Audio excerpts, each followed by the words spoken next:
बिस्मिल्लाहिर्रहमानिर्रहीम। टॉपिक के cellular respiration. इससे पहले हमने फ़ोटोसिंथेसिस पे बात की थी कि फ़ोटोसिंथेसिस के दौरान प्लांट्स अपने लिए जो ग्लूकोज कितने मुश्किल से बना रहे हैं।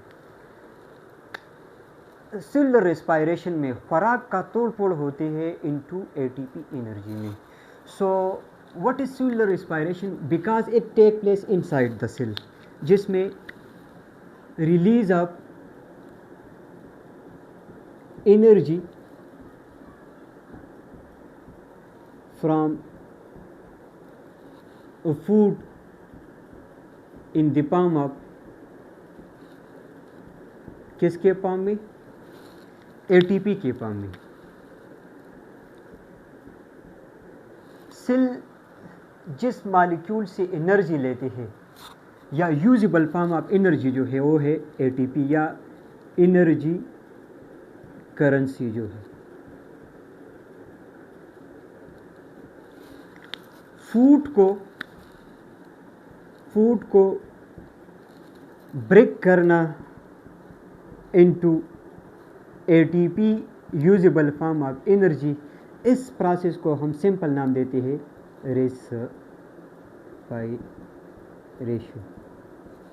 Why we need ATP energy? because during developmental process, during reproduction, during growth, during movement, we need us energy। ये एनर्जी का सोर्स किस चीज़ से आते हैं? ये एनर्जी जो है ये फूड से आते हैं in the form of ATP. So जिस अमल पे खुराक ट्रांसफरम होते हैं इनटू एनर्जी इनटू एटीपी, इस अमल को हम कहते हैं cellular respiration because it take place inside the cell. जैसे कि अगर हम खुराक देखेंगे, खुराक की अज्जा, for example main source of energy जो है वो ग्लूकोज है। ग्लूकोज में कितने कार्बन लगी हुई है? 1 2 3 4 5 और ये है 6 है। हर तरफ कार्बन के चारों तरफ कोवेलेंट बॉन्ड लगी हुई है। अब इस ग्लूकोज में बहुत सारा एनर्जी स्टोर है।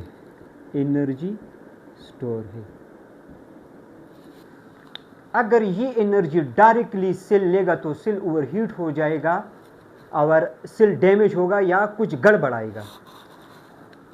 ग्लूकोज को ट्रांसफॉर्म करना into the right form of energy into ATP through which process?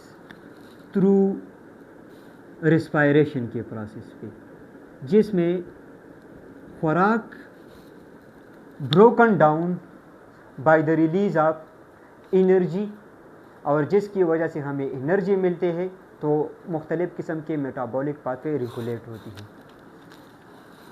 Respiration के दो टाइप्स हैं, टाइप्स ऑफ रिस्पायरेशन, दो काइंड्स हैं। एक रिस्पायरेशन जो है जी जिसमें it produce a respiration that produce little ATP in the absence of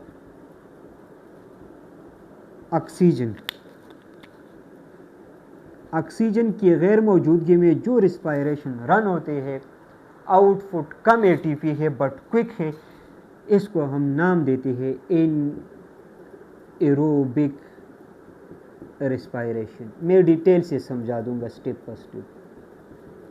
जितनी भी माइक्रोब है, यीस्ट है और skeletal muscle cells of the human anaerobic respiration या फिर रन होती है। अगर हम दूसरी तरफ से देखेंगे, a respiration which produced large amount of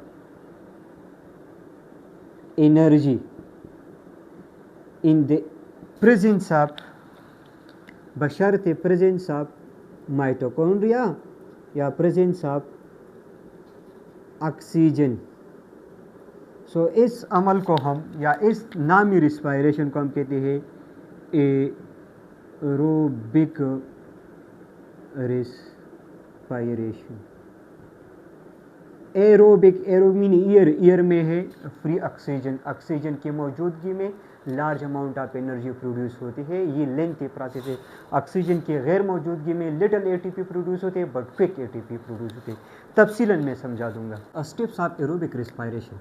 इससे पहले हमने बात की थी कि रिस्पायरेशन के दो काइंड्स है, एक ऑक्सीजन की मौजूदगी में होती है, एक ऑक्सीजन की गैर मौजूदगी में होती है। And respiration required molecular oxygen simple is called as aerobic respiration. It complete into 3 basic pathway.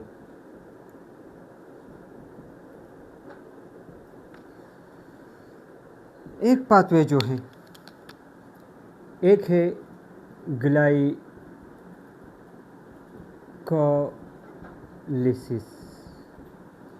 Glyco mean glucose, lysis mean split up, जिसमें हम ग्लूकोज ब्रेकअप करेंगे up to 2,5-uric acid along with 2 ATP energy. ये initial pathway है, ये common है both aerobic और इनएरोबिक pathway में।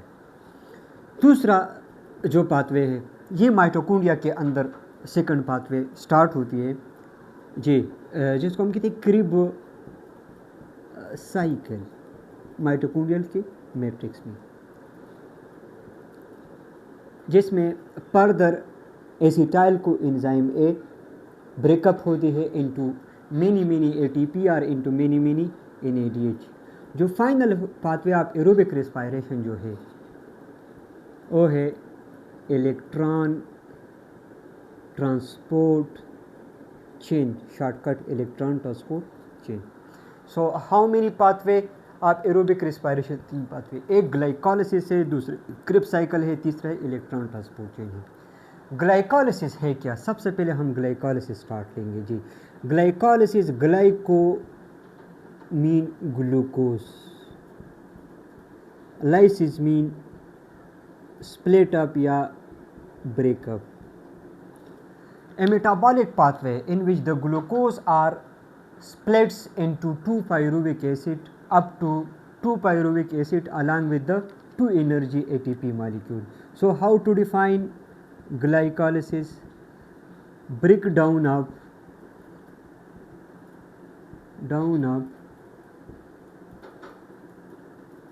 glucose up to 2